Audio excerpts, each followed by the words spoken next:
Hello viewers, तो welcome है आपका मेरे यूट्यूब चैनल पर ज्योतिष एजुकेशन। आज की इस वीडियो में हमारा टॉपिक है डॉप्लर इफेक्ट एंड उसके बाद simple harmonic motion and last में हम बात करेंगे सिंपल पेंडुलम को। तो व्यूअर्स, इन तीनों टॉपिक्स को हम यहाँ पर वन बाय वन करके डिस्कस करते हैं। तो बिना टाइम वेस्ट किए बगैर शुरू करते हैं आज का वीडियो।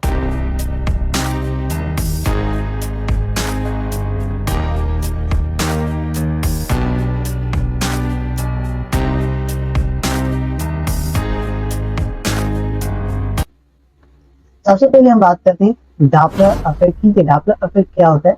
जो डॉप्लर इफेक्ट है, इसको दरअसल हम डॉप्लर इफेक्ट इसलिए कहते हैं क्योंकि सबसे पहले ऑस्ट्रेलियन फिजिसिस्ट जोहन डॉप्लर ने 1842 में इसको पॉइंटेड आउट किया था।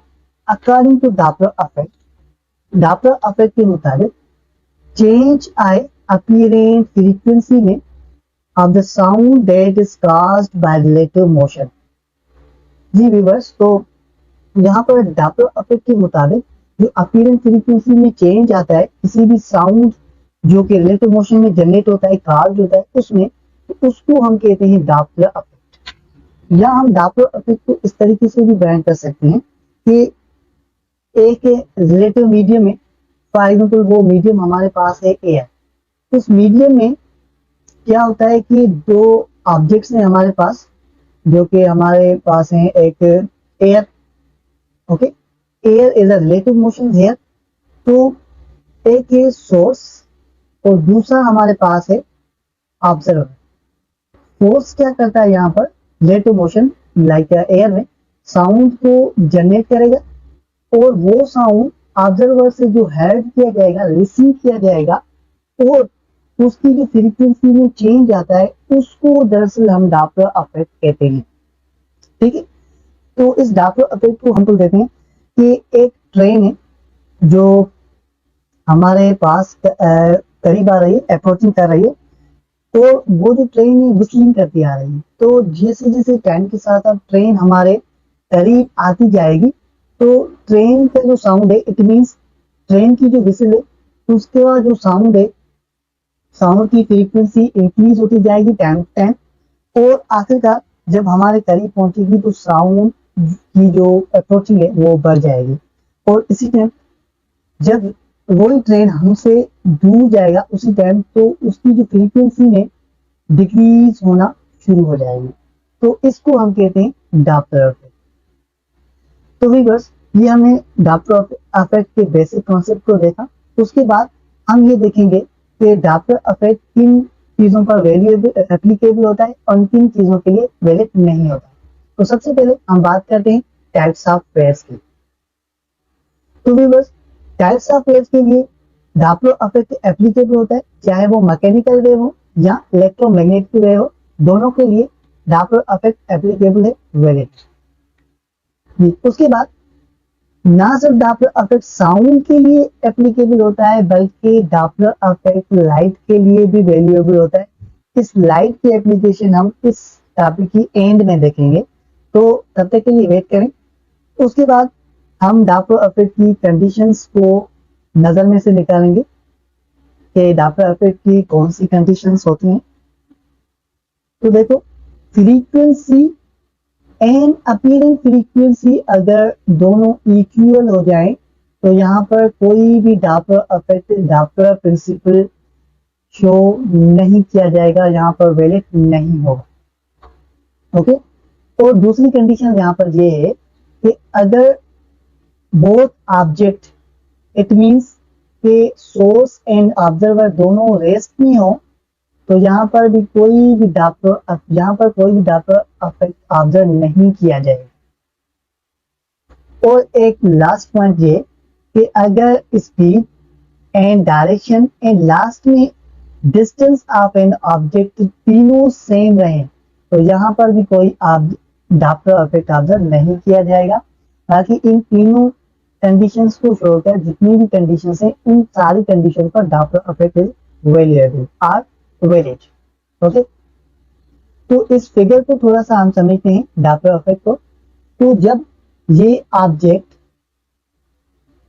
इज अ सोर्स, यहाँ पर ये जो कार आपको नजर आ रहा है फिगर में, ये इज अ सोर्स है यहाँ पर, और ये जो आपको यहाँ पर बंदा नजर आ रहा है ये कार के थोड़ा सा करीब है, तो क्या है इसकी जो फ्रीक्वेंसी है अपीयरेंस फ्रीक्वेंसी हाई होगी एज कम्पेयर टू इस बंदी के। तो क्या है क्योंकि ये जो बंदी है इस कार से इस ऑब्जेक्ट से थोड़ा दूर है, तो इसकी अपीयरिंग फ्रीक्वेंसी भी क्या होगी, लो होगी एज कम्पेयर टू इस बंदे से। ओके, तो व्यूअर्स ये डॉपलर इफेक्ट। तो अब हम इस डॉपलर इफेक्ट के कुछ केसेस को यहाँ पर डिस्कस करेंगे जो कि अगली स्लाइड में है। तो यहाँ पर हम बात करते हैं डॉपलर इफेक्ट के केसेस पे। तो सबसे पहले हमारे पास केस है, सोर्स अगर मूव करता जा रहा है एक स्टेशनरी ऑब्जर्वर के पास, जो कि जो ऑब्जर्वर है लिसनर है वो रेस्ट में है, और जो सोर्स है वो मूविंग कर रहा है स्पीड के साथ साथ टुवर्ड्स ऑब्जर्वर। तो इस केस में क्या होगा कि जब ऑब्जर्वर, इस केस में क्या होगा कि इन दिस केस जो डिस्टेंस है वो डिक्रीज हो जाएगा with the passage of time, and इसकी जो फ्रीक्वेंसी है वो इंक्रीज होती जाएगी with the passage of time. Okay, इसको हम इस तरीके से फॉर्मूलाज करेंगे कि F prime it means appearing frequency equal होती है v over v minus A multiply with frequency. Okay, ये डॉपलर इफेक्ट का पहला केस हो गया। इसको हम यहाँ पर फिगराइज करें तो इस तरीके से कर सकते हैं कि ये ऑब्जर्वर जो कि मूव करके जा रहा है एक स्टेशनरी ऑब्जेक्ट के करीब, और टाइम के साथ साथ इसकी फ्रीक्वेंसी इंक्रीज होती जाएगी, और इनके बीच में ये जो डिस्टेंस है ये क्या हो जाएगा, डिक्रीज हो जाएगा। इसको ये डॉपलर इफेक्ट का पहला केस। ओके, उसके बाद यहाँ पर हम देखेंगे तो ये जो सोर्स है वो अवे मूव करके जा रहा है फ्रॉम ऑब्जर्वर से, तो इसमें क्या होगा कि जो डिस्टेंस है वो इंक्रीज हो जाएगा, डिस्टेंस इंक्रीज होता जाएगा, एंड उसकी जो अपीयरेंस फ्रीक्वेंसी है आर पिच वो डिक्रीज हो जाएगी। ओके, इस चीज को हम यहाँ पर इसको इस तरीके से फॉर्मूलाज कर सकते हैं कि F prime is equal to V over V plus A multiply with frequency actual frequency. Okay, यहाँ पर v प्लस ए क्यों, क्योंकि इसलिए कि प्लस का मतलब ये है कि इसमें जो डिस्टेंस है वो ऐड होता जा रहा है टाइम के साथ साथ, इसलिए जैसे डिस्टेंस ऐड होता जाएगा उसकी फ्रीक्वेंसी भी डिक्रीज होना डिक्रीज करती जाएगी। ओके, उसके बाद हमारे पास तीसरा केस ये है कि ऑब्जर्वर मूव करके जा रहा है स्टेशनरी सोर्स के पास। यहाँ पर इस केस में जो सोर्स है वो एक जगह पर स्टेशनरी है रेस्ट में, और वो ऑब्जर्वर मूव करके जा रहा है उस सोर्स के करीब जो सोर्स साउंड को जनरेट कर रहा है। तो इसमें क्या होगा कि speed of source speed of observer add होगी with the speed of source से। हम इसको इस तरीके से लिख सकते हैं कि appearance frequency is equal to v plus A over A V multiply with frequency, और इसमें क्या होगा व्यूअर्स, इसमें याद रखिएगा कि जो अपीयरेंस फ्रीक्वेंसी है वो इंक्रीज होना शुरू करेगी। ओके, अपीयरेंस फ्रीक्वेंसी इंक्रीज होती जाएगी और डिस्टेंस उसका डिक्रीज होना स्टार्ट हो जाएगा। तो उसके बाद हम इसके दूसरे केस को यहाँ पर डिस्कस करते हैं, जहाँ पर क्या कह रहा है कि जो ऑब्जर्वर है हमारा वो स्टेशनरी सोर्स से दूर जा रहा है, अवे जा रहा है। तो इसमें क्या होगा कि रिलेटिव मोशन में से जो स्पीड ऑफ साउंड बिकम्स इस तरीके से, speed of sound relative motion में से v माइनस ए, जो ए है यहाँ पर वेलोसिटी है और इसका वेवलेंथ डिस्टेंस क्या रहेगा, सेम रहेगा, और इसकी जो फ्रीक्वेंसी है it means appearance frequency or pitch वो डिक्रीज होती जाएगी टाइम के साथ साथ, क्योंकि ऑब्जर्वर स्टेशनरी सोर्स से दूर जा रहा है। और इस केस को हम इस तरीके से फॉर्मूलाज करते हैं कि A prime is equal to v minus A over v multiply with actual frequency. तो बस उसके बाद हम डॉपलर इफेक्ट के दूसरे केस को डिस्कस करेंगे। इस केस में क्या है इस केस में क्या है कि source and listener or observer, दोनों ही मोशन में है, लेकिन इसमें भी दो पॉसिबिलिटीज है। इसमें क्या है कि वो जो सोर्स है, सोर्स एंड लिसनर, वो एक दूसरे के करीब मूव करते आ रहे हैं। तो इस केस में क्या होगा, थोड़ा पढ़ते हैं इसको। If the source and listener are approaching to each other with velocities, दोनों की वेलोसिटीज ए एंड दोनों और B velocities respectively. Okay, it mean A velocity is जो प्रोड्यूस होता है वो सोर्स से होगी, और B velocity produce by listener. तो इसको apparent wavelength, it means lambda prime, इस तरीके गिवन बाय, जैसे नीचे दिया गया कि ये इक्वल होगा B minus over B minus A over A. ठीक, और speed of sound relative motion of the letter is equal to v prime is equal to v plus b, क्योंकि b is a velocity of a listener or observer। तो बस इसको हम इस तरीके से लिख सकते हैं, v अपीरेंट फ्रीक्वेंसी, अपीरेंट उसके बाद अपीरेंट जो वेलोसिटी है दोनों की, and apparent wavelength, it means lambda prime. इसकी इन दोनों के यहाँ पर हम वैल्यू पुट करेंगे, वैल्यू पुट इस तरीके से करेंगे अपीरेंट फ्रीक्वेंसी। तो इसके वैल्यू क्या है कि v prime is equal to, हमने यहाँ पर देखा कि v प्राइम बराबर है v प्लस b के, तो हम v प्राइम को रिमूव करके उसका वैल्यू रखेंगे v प्लस b। इसी तरीके से हम लैम्डा प्राइम का भी वैल्यू यहाँ पर पुट करेंगे, जो है हमारे पास v minus A over F. Okay, यहाँ पर ये जो एफ है वो ऊपर जाएगा तो इसके मल्टीप्लाई, इसके साथ मल्टीप्लाई में आ जाएगा, तो एफ प्राइम बराबर हो जाएगी v plus B over v minus A multiply with actual frequency. Okay viewers, तो हम इसको इस तरीके से भी लिख सकते हैं, बात एक ही है। तो इस केस की में क्या होगा कि so the pitch of the source sound in pitch of the sound increase होता जाएगा when the source and our listener are approaching to each other।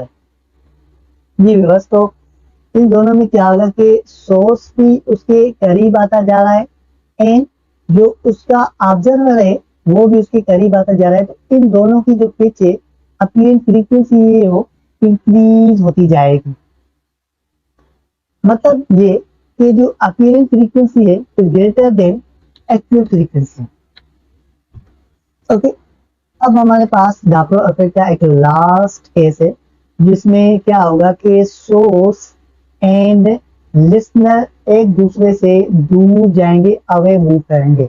इसमें क्या होगा, जो हमने पहले केस को डिस्कस किया उस केस के ये वाला केस थोड़ा सा अपोजिट हो जाएगा। केस में क्या होगा कि जो सोर्स है and listeners moving away from to each other, तो इसमें जाहिर सी बात है जो अपीरेंट फ्रीक्वेंसी होगी वो डिक्रीज होगी। तो लैम्डा को हम इस तरीके से लिख सकते हैं कि lambda prime is equal to v plus a divided with actual frequency, and speed of sound of relative listener is equal to v prime v minus b। तो सेम पॉइंट है यहाँ पर भी, इसके वैल्यूज पुट करेंगे तो वो हमारे इसके बराबर आएंगे। इट मींस जो अपीरेंट फ्रीक्वेंसी है वो लेस देन होगी इससे एक्चुअल फ्रीक्वेंसी से। तो pitch of sound decrease when the source and listeners moving away from to each other. Okay viewers, तो ये हो गए डॉपलर इफेक्ट के मेन केसेस जो हमने यहाँ पर डिस्कस किए। उसके बाद एप्लीकेशन को देखेंगे कि डॉपलर इफेक्ट को कहाँ और किस तरीके से इस्तेमाल किया जाता है। कुछ यहाँ पर डॉपलर इफेक्ट की फ्रीक्वेंसी के हवाले से मोस्ट इंपॉर्टेंट पॉइंट्स दिए गए हैं। सबसे पहले Doppler effect confined of the sound equally applicable होता है लाइट वेव्स के लिए। जी व्यूअर्स, तो हमने इसको रिसेंटली भी डिस्कस किया कि डॉपलर इफेक्ट जो होता है वो साउंड के लिए भी एप्लीकेबल होता है एंड लाइट वेव्स के लिए भी एप्लीकेबल होता है। लेकिन किस तरीके से होता है उस तरीके को देखते हैं कि जो frequency of light being receive from certain star से जो लाइट रिसीव की जाती है एज शिफ्ट, उसमें डॉपलर इफेक्ट का इस्तेमाल बहुत ज्यादा रोल होता है। And then different frequency same light emitted source on the earth, इसमें कह रहा है कि डिफरेंट फ्रीक्वेंसी सेम इमिटेड जो लाइट सोर्स लाइट को इमिटेट करते रहते हैं, तो उसमें भी डॉपलर इफेक्ट का रोल होता है। और दूसरी पॉइंट हमारे पास ये है कि in other interesting application Doppler effect the reflection rate या डॉपलर इफेक्ट का जो बहुत ज्यादा हाईली डॉपलर इफेक्ट वैल्यूएबल होता है वो रेडियर के लिए होता है, जो मोस्टली एरोप्लेन्स में यूज किया जाता है। The frequency of reflected waves decrease, इसमें रिफ्लेक्टेड वेव की फ्रीक्वेंसी को डिक्रीज किया जाता है। Plane is moving away from the source, अगर वो प्लेन सोर्स से अवे मूव करके जा रहा है, frequency of reflected waves increase, उसकी जो रिफ्लेक्टेड फ्रीक्वेंसी है वो इंक्रीज होती जाएगी with the passage of time. And toward the source from the frequency shift speed and the direction of source plane can be determined with the help of Doppler effect force. तो भी बस यहाँ तक Doppler effect की topic यहाँ पर complete हो गई। हमने डॉपलर इफेक्ट की केसेस को डिस्कस किया, डॉपलर इफेक्ट की बेसिक कॉन्सेप्ट भी डिस्कस किया एंड डॉपलर इफेक्ट की एप्लीकेशन को देखा कि डॉपलर इफेक्ट कहाँ और किस तरीके से इस्तेमाल किया जाता है। तो उसके बाद हम बात करेंगे सिंपल हार्मोनिक मोशन की। तो उसके बाद हमारे पास टाइटल है simple harmonic motion. Simple harmonic motion is an example of vibrating motion और ऑसिलेटरी मोशन। तो vibrating motion and oscillatory motion क्या होता है? तो सिंपल हार्मोनिक मोशन को डिफाइन करने से पहले हम देखते हैं कि मोशन की कितने टाइप्स होते हैं। There are 3 types of motion, translatory motion, rotating motion and vibrating motion. Vibrating motion को हम डिफाइन कर सकते हैं द ऑब्जेक्ट जिसमें object to and fro move करे, हम उसको वाइब्रेटिंग मोशन कहते हैं या फिर हम उसको ऑसिलेटरी मोशन कहते हैं। Oscillatory motion and vibrating motion का simple harmonic motion is the best example कहा जाता है इसको। इसमें क्या होता है कि इसको समझने से पहले हम इसको फिगराइज करते हैं कि हमारे पास एक ऑब्जेक्ट है, एक बेलॉक है जो कि एक स्मूथ हॉरिजॉन्टल सरफेस पर रखा है जिसमें कोई भी फ्रिक्शंस नहीं है, इट्स द फ्रिक्शनलेस। तो उसमें उसके बाद क्या होगा कि जब हम इस पर एक्सटर्नल फोर्स अप्लाई करेंगे टुवर्ड्स राइट साइड, तो ये राइट साइड स्ट्रेच होना शुरू करेगा और ये सम डिस्टेंस तय करेगा। ओके, जब हम इसका एक्सटर्नल फोर्स रिलीज करेंगे तो उसके बाद ये क्या ऑब्जर्व होगा हमें कि ये मीन पोजीशन से यहाँ एक्सट्रीम पोजीशन पर मूव होना शुरू करेगा, यानी कि it means to and fro. इसका मतलब ये कि वो लेफ्ट राइट होता रहेगा जब तक उसका फोर्स खत्म नहीं हो जाता। इसको हम कहते हैं सिंपल हार्मोनिक मोशन। तो सिंपल हार्मोनिक मोशन में क्या होता है कि जो एक्सीलरेशन होती है वो इसमें जो एक्सीलरेशन होती है वो डायरेक्टली प्रोपोर्शनल होती है to the displacement of an object, and जो एक्सीलरेशन है वो ऑलवेज टुवर्ड्स मेन पोजीशन होगी। तो हमने यहाँ पर इस फिगर में देखा कि हमेशा जहां पर फोर्स लगेगा एक्सीलरेशन का डायरेक्शन भी वही होगा। ओके, तो भी बस हम इसको कहते हैं simple harmonic motion. Simple harmonic motion में इसकी एक मैथमेटिकल इक्वेशन है कि A it means acceleration directly proportional to the distance. यहाँ पर ये जो नेगेटिव है ये क्या होता है? नेगेटिव साइन इंडिकेट करता है एक्सीलरेशन टुवर्ड्स मीन पोजीशन, बल्कि हमें ताकि हमें ये नेगेटिव साइन हमें ये बताता है कि जो एक्सीलरेशन का डायरेक्शन होता है वो हमेशा मीन पोजीशन की तरफ होता है। ओके, इसका मतलब ये जब भी हम इसको प्रोपोर्शनलिटी की सिंबल को खत्म करते हैं तो यहाँ पर कोई कांस्टेंट लेते हैं, जो कि हमने यहाँ पर के कांस्टेंट दिया।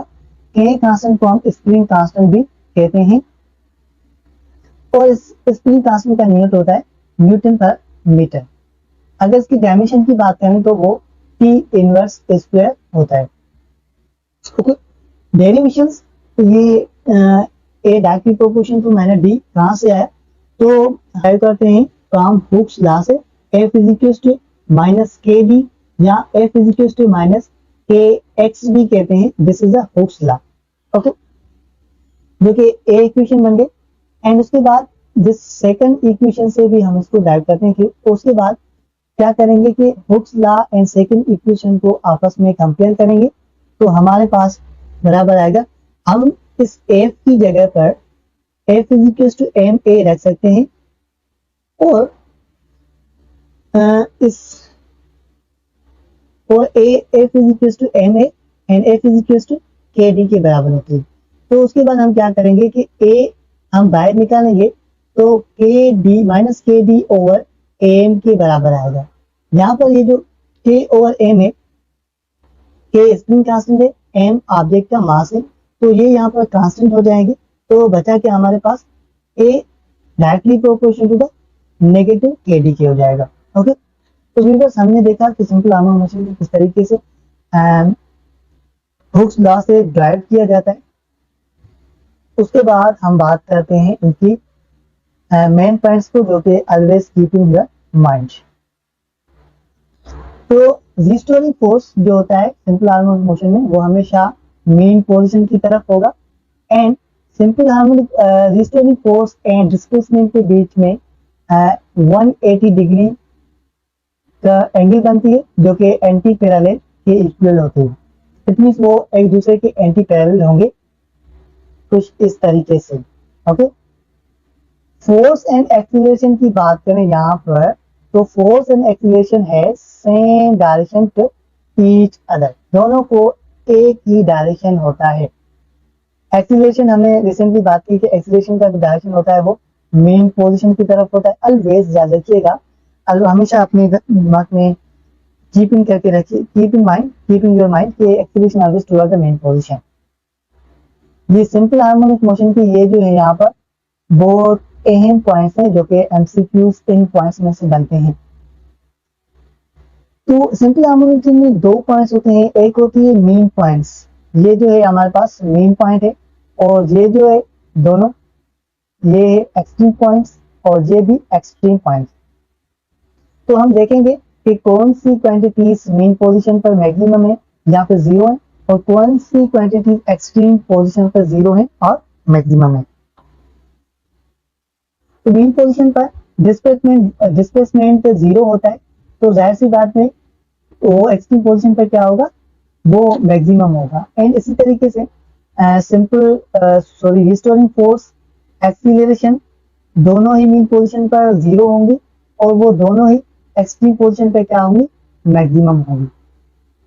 और velocity and kinetic energy is maximum at mean position and also both are zero at extreme position। इसी तरीके से potential energy is a zero at the mean position and potential energy maximum at extreme position। kinetic energy potential energy maximum होती है mean position पर and zero होती है extreme position पर। जो ये जो नीचे वाली क्वांटिटीज है ऑलवेज कांस्टेंट होती हैं, जिनमें इंक्लूड में mass, weight, energy and gravitational energy. तो व्यूअर्स ये हो गए जो सिंपल हार्मोनिक के मेन पॉइंट्स जो कि हमने यहाँ पर देखे। उसके बाद हम बात करते हैं सिंपल पेंडुलम के, जो कि इस वीडियो की हमारी लास्ट टॉपिक है। जी व्यूअर्स, तो सिंपल पेंडुलम क्या होता है, सिंपल पेंडुलम हम उसको यहाँ पर डिस्कस करते हैं। जी व्यूअर्स, तो सिंपल पेंडुलम भी 2 डायमेंशनल मोशन होता है, इसमें दोनों मोशन में मूविंग करेगा। तो ये भी एक बेस्ट एग्जांपल होता है वाइब्रेटिंग मोशन। तो सिंपल पेंडुलम को हम डायग्राम पर समझते हैं कि कंसीडर करें कि हमारे पास एक बॉब है, एक मेटालिक कोई भी ऑब्जेक्ट है, जो कि हमने एक इनएक्सटेंसिबल लेंथ से अटैच करवाया हुआ है, और उस लेंथ को हमने एक रिजिड ऑब्जेक्ट में अटैच कर दिया। तो उसके बाद क्या होगा कि यहाँ पर कोई भी फ्रिक्शन नहीं है, air friction, there is no air friction. तो जब हम इसका एक्सटर्नल फोर्स लगाएंगे तो ये मेन पोजीशन से मूव करेगा एक्सट्रीम पोजीशन पर, और एक्सट्रीम पोजीशन से मूव करेगा मेन पोजीशन पर। तो ये यहाँ पर कर रहा है ऑसिलेटरी मोशन, और ऑसिलेटरी मोशन में हमने यहाँ पर टू फोर्सेस को ऑब्जर्व किया यहाँ पर, जो कि इस बॉ पर लग रहे हैं। वो जो टू फोर्सेस हैं, नंबर 1 है ग्रेविटेशनल फोर्स, जो कि ऑलवेज वर्टिकल डाउनवर्ड होता है। इस ऑब्जेक्ट का जो वेट है वो हमें वेट का डायरेक्शन हमेशा डाउनवर्ड ही होता है, जो कि हम लिख सकते हैं weight is equals to W is equals to F and F is equals to m g के। एंड दूसरा फोर्स है टेंशन फोर्स, जो कि इस इनएक्सटेंसिबल लेंथ पर लग रहा है कि यहाँ पर कोई भी रूप है, यहाँ पर कोई इनएक्सटेंसिबल कोई फ्लेक्सिबल स्प्रिंग है, कह सकते हैं हम यहाँ पर। तो क्या होगा, ये पैरेलल कंपोनेंट्स है, दोनों क्या है, parallel components to each other. तो इसमें इसका जो मैग्नीट्यूड है वो सेम है एंड अपोजिट डायरेक्शन है। तो ये क्या करेंगे, दोनों फोर्स एक दूसरे को कैंसिल करेंगे। तो एक हमें नेट फोर्स मिलेगा जो WY is equal to W sin theta के इक्वल आएगा। ये कहाँ से आया, ये दरअसल हमने ग्रेविटेशनल फोर्स को कंपोनेंट में डिवाइड किया। हमें दो कंपोनेंट मिले यहाँ पर, एक cos थीटा एंड दूसरा sin थीटा। यहाँ पर एक हमें मिला W is equal to sin theta and दूसरा हमें मिला W cos थीटा। और वेट का डायरेक्शन हमेशा डाउनवर्ड होता है, मैंने आपको इस चीज बता दिया। तो इसकी अगर डेरिवेशन देखें तो यहाँ पर हमें एक कंपोनेंट मिला जो कि W is equal to negative W sin theta के आया, यानी कि it means perpendicular to each other. और F इज इक्वल टू हम जानते हैं, as we know that force बराबर होता है m a के बराबर होता है, और W बराबर होता है mg के, और x ओवर l यहाँ पर क्या है ये देखते हैं। ये जो l है यहाँ पर लेंथ है, और x जो है यहाँ पर इसका डिस्टेंस हो गया। तो इसीलिए हमने यहाँ पर व्यूअर्स लिखा कि x ओवर l। तो यहाँ पर क्या होता है कि यहाँ से m कैंसिल हो गए और यहाँ से ये वाली m कैंसिल हो गए। तो हमारे पास बचा क्या, यहाँ पर acceleration, negative gravitation and x over length. में ये देखा कि जो एक्सीलरेशन है always directly proportional towards the displacement, always हमेशा मीन पोजीशन पर होगी, ये याद रखिएगा। तो व्यूअर्स ये था आज का हमारा वीडियो जो कि हमने यहाँ पर डिस्कस किया। मिलते हैं अगले वीडियो में, तब तक के लिए अल्लाह के अमान में। Thank you very much.